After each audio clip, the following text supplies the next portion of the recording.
네, 안녕하세요. 네, 우리 2026년 회계사 세무사 1차 대비 객관식 강의 시작하도록 하겠습니다. 자, 먼저 수업 시작하기 전에 수업의 교재나 강의 진행 방식, 그리고 여러분들이 앞으로 이 강의 수강하면서 또 강의 다 수강하고 나서 실제 1차 시험까지 어떤 식으로 이 객관식과 관련된 시험 준비를 해야 될 것인가, 내가 뭐 이해하고 암기하고 반복하고 하는 그런 오답을 추려내는 과정에서 구체적으로 어떤 점에 좀 방향성을 가지고 그러한 과정들을 시험 전까지 준비해야 될 것인가를 생각을 해보고 그 다음에 수업 진행할 건데요. 먼저 우리 수업 교재는 알고 계시다시피 김재호 선생님 2026년도 기출 베스트 교재를 주교재로 하고, 그리고 제가 중간중간 개념 설명 위해서 재무회계 가이드 교재 좀 활용을 할 겁니다. 그래서 이렇게 두 권 준비해 주시면 되는데, 다만 이제 교재 관련해서 또는 진행 방식 관련해서 좀 더 세부적으로 말씀드리면, 이 기출 베스트 교재 같은 경우는 매년 각각 전년도 기출 문제를 더 추가해서 거기서 이제 중요한 유형의 문제 같은 거 추가해서 새로 출간이 되는데, 우리가 25년 대비, 그러니까 작년 교재 갖고 계신 분들도 있을 건데요. 25년 대비 26년에 기준서 개정 자체는 없습니다. 그러니까 내가 뭐 공부하겠다라는 관점에서는 작년 교재로 공부하시고, 그 다음에 뭐 작년 1차, 그러니까 25년 1차 시험이죠. 1차 시험 문제만 해설이나 이런 거 추가해서 공부하셔도 상관없는데, 다만 이제 강의를 들으실 거면 당연히 단원별로 이제 문제 배치라든가 번호 같은 것들 좀 변경된 건 있기 때문에 작년 교재 호환은 안 됩니다. 그래서 강의 들을 거면은 26년도 교재로 하셔야 되고, 혼자 공부하겠다 하시는 분들은 작년 교재로 하셔도 상관없다라는 거 참고하시면 되고, 그리고 이제 26년도 교재 목차 잠깐 보시면, 우리 26년 기출 베스트 이제 앞에 목차 보시면 우리 교재 보니까 1장부터 22장까지 그리고 이제 부록까지 해서 구성이 되어 있죠. 그랬을 때 우리 수업에서는 1장부터 21장까지를 다룹니다. 22장은 추가 문제인데 말 그대로 추가 문제. 그러니까 앞에 있는 각 중급회계랑 고급회계 내용들 중에서 중요성이 그렇게 높은 주제는 아닌데 그냥 이제 이런 유형도 가끔 출제될 수 있다 정도의 내용을 좀 포함해 놓은 거지, 22장의 내용이 그렇게 중요한 내용은 아니기 때문에 1장부터 21장에서 각 단원별 내용 공부하시고 난 좀 시간 남는다 하시는 분들 뭐 22장 좀 더 보시고 하셔도 상관없겠습니다. 그래서 1장부터 21장까지를 다룬다라고 생각하시면 되고요. 그리고 여기 있는 문제에 대해서 21장까지 문제에 대해서 제가 수업에서 전수로 다 다루진 않습니다. 시간 관계상 이걸 다 다룰 수는 없는데 한 80에서 90% 정도의 문제를 다룬다라고 생각하시면 돼요. 그런데 모든 문제를 풀지는 않지만 모든 유형은 풉니다. 그러니까 예를 들면 똑같은 유형이고 뭐 숫자만 조금 바꿔서 출제되었다, 이제 그런 것들이 중복되는 문제들을 제가 수업에서 안 다룰 뿐이지 다루지 않는 유형은 없습니다. 모든 유형은 제가 전부 다 하나씩 다 다루고 설명해 드릴 거기 때문에 그 점은 이제 고려하시면 되겠고요. 그리고 이제 우리가 이 기본 강의 들을 때는 이제 1장의 재무회계 일반, 보통 이 개념 체계부터 공부하시는 분들 많았을 텐데 이미 공부해 보셔서 알겠지만 우리 1차 문제 객관식 시험 대비하실 때 계산 문제와 말 문제로 나눈다고 하며, 보통 이제 이론형 문제라고 하죠. 뭐 선지 1번부터 5번의 문장 중에서 옳은 거 틀린 거 골라라 하는 말 문제를 이렇게 둘을 비교해 봤을 때 당연히 여러분들의 첫 번째 목표는 계산 문제의 정확성, 점당률을 높이는 것입니다. 똑같은 공부 시간을 들였을 때 계산 문제 한 문제 맞추기 위한 시간이 말 문제 한 문제 맞추기 위한 시간보다 훨씬 더 덜 들어가요. 그리고 나중에 보겠지만 말 문제 잘 풀려면 결국 계산 문제 풀 만한 실력이 좀 어느 정도 완성이 되어 있어야 됩니다. 수업에서 제가 말 문제 다루긴 할 건데, 그런 점에서 우리 1장 있죠. 1장의 재무회계 일반이라는 부분이 말 문제에만 주로 출제되는 개념 체계에 이와 관련된 내용인데, 개념 체계가 재무제표 표시 내용인데 이거 마지막에 합니다. 그러니까 우리 수업은 2장의 재고자산부터 시작을 할 거고요. 1장의 내용은 중급회계 다 하고 나서, 그러니까 15장의 현금흐름표가 되겠죠. 현금흐름표까지 중급회계 다 하고 나서 1장으로 돌아가서, 그래서 중급회계 내용이 어느 정도 머리에 있는 상태에서 개념 체계 관련된 말 문제를 풀 거니까 이제 순서 그렇게 고려하시면 되고요. 그리고 제가 지금 이 객관식 강의 수강하시는 분들이 좀 천차만별입니다. 어떤 분들은 기본서 기본 강의 공부만 하고 한 번도 재무회계 안 했다가 이제 다시 하시는 분들도 있고, 아니면 그 전에 좀 시간적 여유가 있어가지고 뭐 심화나 유예나 연습서 강의를 듣는 분들도 있고, 초시생도 있고 지시생도 있고 이렇게 다양한데, 객관식 강의 시작할 때는 저는 기본 강의만 들었다라고 전제하고 시작할 겁니다. 그래서 기본 강의만 들어서 아무것도 모른다, 머릿속에 남은 게 없다라는 걸 가정하고 수업을 진행을 할 건데, 뭐 엄청 상세하게 진행은 안 하더라도 최소한 이 교재 문제를 풀고 이해하는 데에는 필요한 정도의 개념 설명은 단원마다 시작할 때 해드릴 거고, 그런 개념 설명을 할 때 이제 가이드 교재에 있는 이론 내용이나 어떤 요약된 산식 같은 걸 참고하면서 진행을 할 건데요. 그래서 그런 점에서 일단 가이드 교재를 준비해 주시되, 만약에 내가 좀 시간적 여유가 있다, 복습할 때 당연히 이제 강의에서 다룬 계산 문제 당연히 복습해야 되는 건데, 그러고도 시간적 여유가 있다 하시는 분들은 뭘 하면 좀 좋냐면, 이 가이드 교재를 보시면 각 챕터별로 마지막에 제가 OX 문제를 좀 넣어놨는데 그 OX 문제에 있는 선지들이 전부 우리 시험에 실제로 기출된 문장들입니다. 아까 제가 말문제 말씀드렸는데 그 말문제에서 나온 적이 있는 좀 여러 번 나온 적이 있는 문장들을 제가 다 넣었으니까 계산 문제에 대한 내용을 풀고 나서 그 뒤에 있는 OX 내용들을 봤을 때 아 이런 거 시험에 나오는구나. 또 내가 공부한 내용 중에서 이런 문장은 내가 좀 이해할 만한데 이건 어떤 뜻인지 어렵다라는 식을 그런 식으로 이제 OX까지 좀 더 포함해서 보시면 좋습니다. 이제 그건 좀 선택적이라 볼 수 있겠죠. 자, 그래서 교재는 그런 식으로 우리 수업 진행하게 되고요. 자, 두 번째로는 강의 진행인데 뭐 여기 계신 분들은 당연히 이제 회계사 종합반이니까 회계사 수업 진행한다라고 생각하시고 진행하면 되는데 온라인으로 들으시는 분들 중에서 이제 세무사 시험 대비로도 이 강의 수강하시는 분들이 있어서 이것만 차이를 짧게 말씀드리면 우리 회계사 시험, 세무사 시험 1차 시험의 문제수를 비교해 보면 먼저 회계사 시험 같은 경우에 3교시 회계학의 50문제, 한 문제당 3점인데 그중에 35문제가 재무회계입니다. 그러니까 총 105점이고 단일 과목으로는 가장 많은 배점 부여하고 있다라고 볼 수도 있는데요. 이 중에 중급회계가 25문제, 고급회계가 10문제입니다. 그러니까 1번부터 25번까지가 중급회계고 그 다음 26번부터 35번까지가 고급회계. 이제 뒤에 순서대로 정부회계, 원가회계 이렇게 나온다라고 보시면 되는데 당연히 다 공부해야 되는 것이죠. 중급회계, 고급회계 전부 다 뭐 이건 버릴 게 없습니다. 여기 있는 거 전부 다 공부하되 다만 세무사 시험 준비하시는 분들 같은 경우에는 보시면 알겠지만 2교시 회계학개론 40문제 중에서 24문제가 재무회계 출제되는데 중급회계가 23문제, 고급회계가 1문제 이렇게 출제됩니다. 사실상 당락에 영향이 없다라고 보시면 돼요. 내가 세무사 시험 준비하시는 분들 중에서 기본 강의 과정에서 여유가 있어서 고급회계 공부했다라고 하면은 뭐 고급회계 할 수도 있는데 아직 고급회계 한 번도 안 봤다. 그러면 1차에서 고급회계를 실질적으로 하실 필요는 거의 없다고 보시면 됩니다.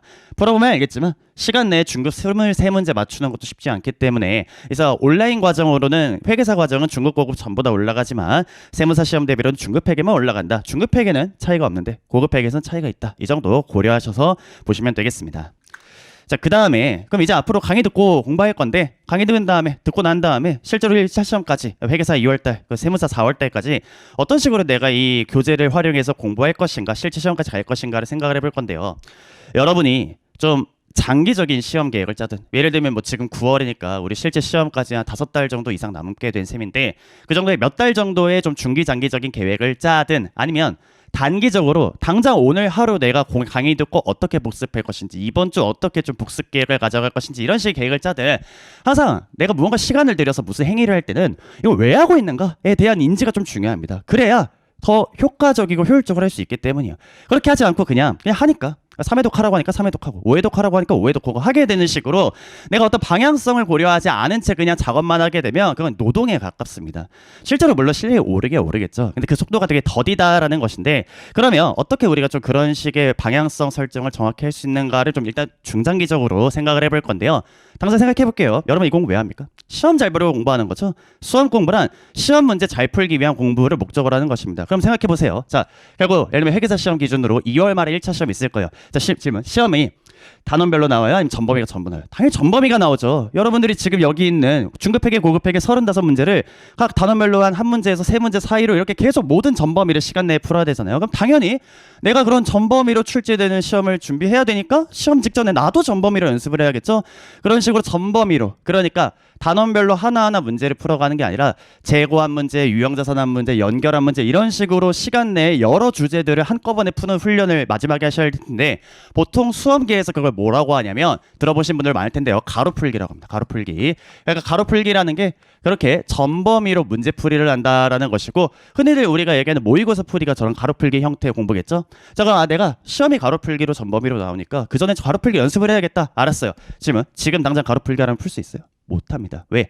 머릿속에 든 게 없기 때문인 거죠. 아는 게 없기 때문이에요. 여러분들이 예를 들면 오늘 재고 강의를 들어요. 그러면 재고 강의를 오전에 들었으니까 오후까지는 기억이 남아있을 겁니다. 잘하면 한 이번 주까지는 기억이 남아있을 겁니다. 근데 당장 한 달만 넘어가도 머릿속에 남는 게 없어요.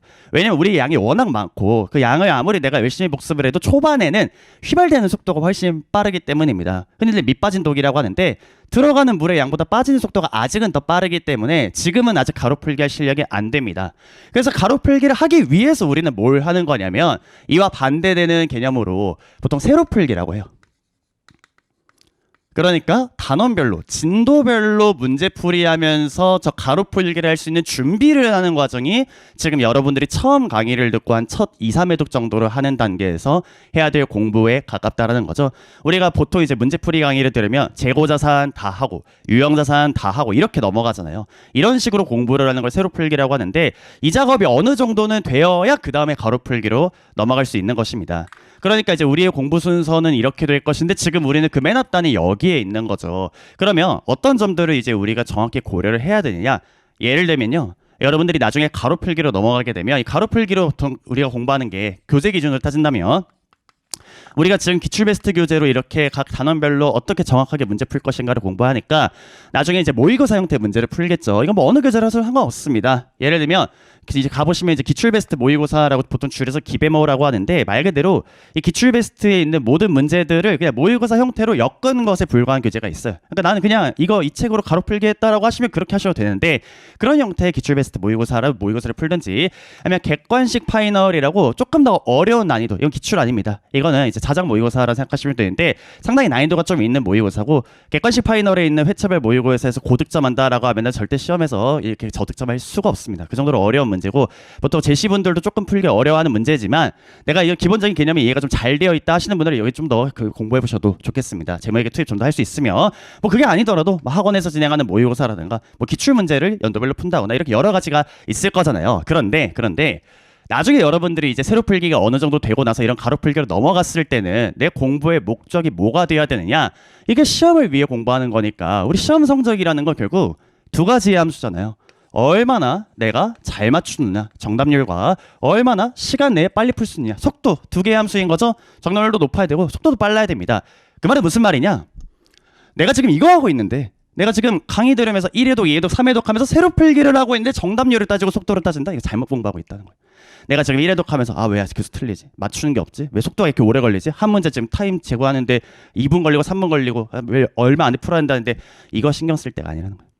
잘못된 단계에서 판단을 하고 있는 것입니다. 지금 여러분들은 그걸 신경 쓸 게 아니라 지금 이 단계에서 세로풀기 단계에서는 내가 얼마나 정확히 알고 푸는가 또 뭘 모르면 뭘 모르는가 왜 모르는가 그럼 모르는 걸 아는 영역으로 끌어오기 위해서 내가 얼마나 오답을 여러 번 반복하고 있는가라는 그 과정의 작업을 하셔야 그래야 여기로 빨리 넘어가는 거예요. 그래야 여기로 빨리 넘어가서 이제 내가 재고 강의 들은 지 오래되었어도 재고 문제를 좀 손이 갈 수 있는 그 정도의 예열 상태로 내 안에 뭔가 남아있는 쌓인 게 생기면 그때부터 이제 좀 시간도 재보고 35문제 중에 정답률도 따져보고 시간 배분을 어떻게 할지 생각도 해보고 하는 것이지 2단계에서 그걸 하고 있다 오히려 더 느리게 가고 있는 셈입니다. 각 단계별로 해야 될 것들이 이렇게 나눠져 있는 거니까 나는 지금 이 앞단에 있구나. 그래서 이 앞단에서 사람마다 조금 다르겠죠. 누구는 2회독, 3회독만 하고도 바로 이렇게 넘어갈 수 있는 사람도 있는데 누구는 뭐 그 전에 재무회계 공부가 좀 부족할 수 있다 보니까 좀 더 많은 회독을 하고 넘어가야 될 수 있습니다. 그거야 각자 다르지만 일단 2단계에서 해야 될 걸 잘해야 그 다음으로 빨리 넘어가는구나라는 거 생각할 수 있고요. 자 그러면 이 단계에서는 이해도 잘하고 암기도 해야 되고 오답 정리도 해야 되고 여러분이 통상 알고 있는 그냥 공부해야 되는 단계로 이렇게 공부 강의 듣고 복습하시면 되는데 그 내용 모르는 사람 없죠. 이해 잘해야 되고 암기해야 되고 그럼 뭘 이해하고 뭘 암기해야 되는가에 대해서 좀 방법론적인 면에서 좀 더 구체적으로 한번 살펴본 다음에 이제 들어가 보도록 하겠습니다. 이거는 사실 여러분들이 이제 문제를 푸는 과정을 조금 더 객관적으로 또는 구체적으로 좀 분석을 해 보실 필요가 있는 부분인데요. 예를 들면 우리 이제 문제 풀잖아요. 문제 풀면 보통 뭐라고 하냐면 답을 맞춘다라고 하죠. 답 맞췄냐 못 맞췄냐 그 답에까지 도달하는 해설 풀이 과정이 어떻게 되느냐라고 하는데 여기서 답 맞춘다라고 할 때 답, 정답, 해답이라는 게 사실 우리가 보통 일상에서 얘기하는 대답이라는 것과 똑같은 의미의 답입니다. 대답이라는 게 뭐예요? 질문에 답하는 거죠. 그러니까 사실 여러분이 어떤 문제를 잘 풀어서 답을 잘 도출한다는 것은 마치 누군가하고 대화를 할 때 질문에 올바른 대답을 도출하는 과정과 똑같고 바꿔 말해서 내가 아직 실력이 부족해서 답을 도달하지 못한다라는 것은 그 질문에 대답하는 과정의 중간에 무언가 문제가 있다는 것입니다. 이게 어떤 얘기냐? 한번 생각해 보세요. 이거 보기만 하세요. 자, 예를 들면 대화하는 과정을 생각해 보면 상대방이 있고 지금 이제 내가 이렇게 있다라고 할 때 이 사람이 이제 질문을 던지면 여러분들은 뭘 해야 되냐? 질문을 해석을 할 수 있어야 됩니다.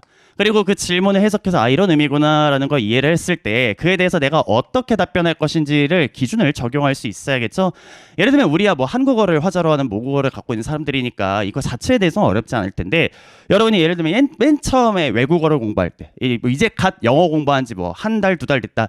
그러면 사실 외국인하고 이렇게 원활하게 대화하기 어려울 거잖아요. 근데 그럴 때 그냥 어렵다, 회화 어렵네 라고 그냥 그렇게 단순하게 치부하는 게 아니라 어디가 어려운지에 대해서 더 집요하게 구분할 필요가 있다는 겁니다. 왜냐면 그래야 내가 뭘 해야 되는지가 알죠. 예를 들어서 내가 대화하는 게 어려워요. 근데 예를 들면 질문을 못 알아듣겠어. 이 사람이 말하는 단어가 어려워서, 이 사람이 너무 속도가 빨라서, 이 사람이 말하는 것의 맥락을 몰라서 질문이 어려워.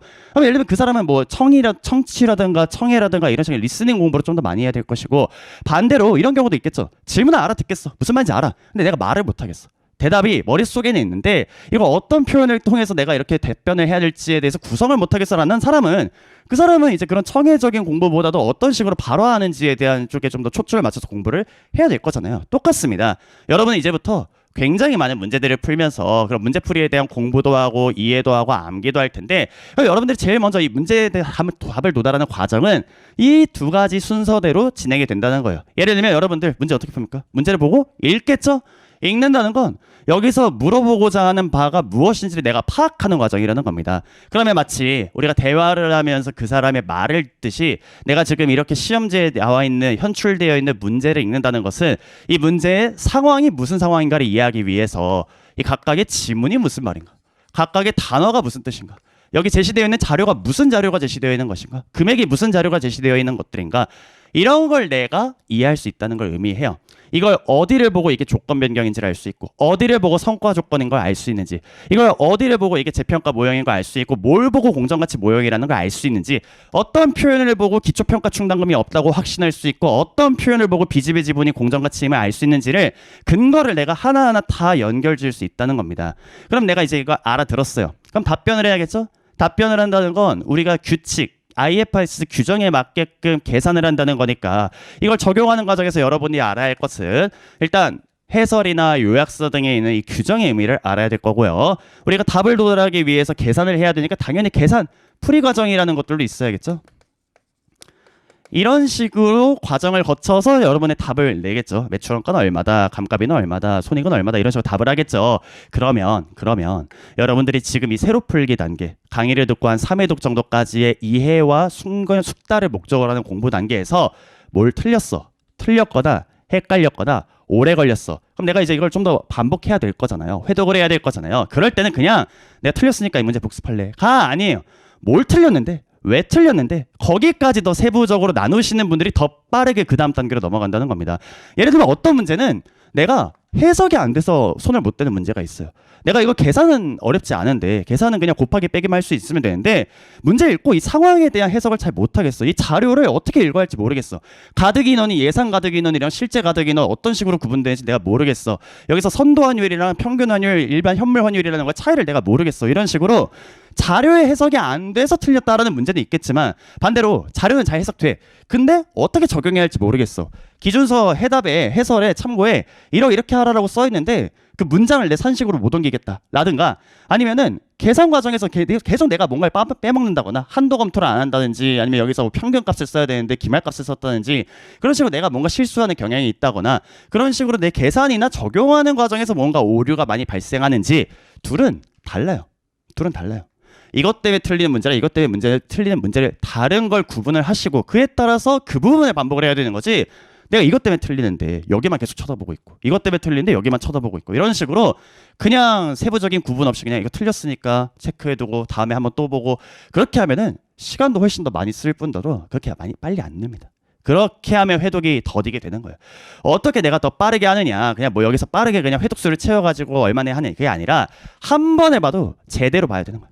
1회독을 해도 2회독을 해도 내가 정확하게 이 문제 이것 때문에 못 풀었어, 이것 때문에 못 풀었어라는 걸 얼마나 처음 푸는 과정에서 세부적으로 나눴는지, 그래서 그 과정을 여러 번 반복해가지고 그 부분만 반복해가지고 회독이 거듭할수록 이렇게 구멍난 부분들을 메워서 이제는 이 과정이 아주 매끄럽게 되는지, 이 과정이 매끄럽게 되면 그게 가로풀기로 넘어가는 수준인 겁니다. 그게 실력인 거예요. 그거 이제 각 단원별로 전부 다 이제 하나씩 완성을 해볼 건데, 수업을 진행하면서 문제를 풀 때도 제가 어떤 유형은 보통 이런 데서 실수가 많이 발생한다, 어떤 유형은 이런 데서 실수가 많이 발생한다 이상한다 하는 부분들을 많이 짚어드릴 겁니다. 근데 대부분 거기서 걸려요. 그러니까 나중에 여러분들이 혼자서 오답 복습 정리를 하실 때에도 그냥 이거 틀렸어라고 체크하는 것만으로 넘어가지 마시고 왜 틀렸어에 대한 부분까지 좀 더 세부적으로 나눠보세요. 그게 제일 빠른 방법입니다. 그게 회독수 같은 회독을 해도 똑같은 3회독이 아닌 이유가 이런 걸 하고 안 하냐의 차이 때문에 그런 겁니다. 네, 그래서 제가 강의 시작하기 전에 관련해서 OT 관련 말씀드렸고요.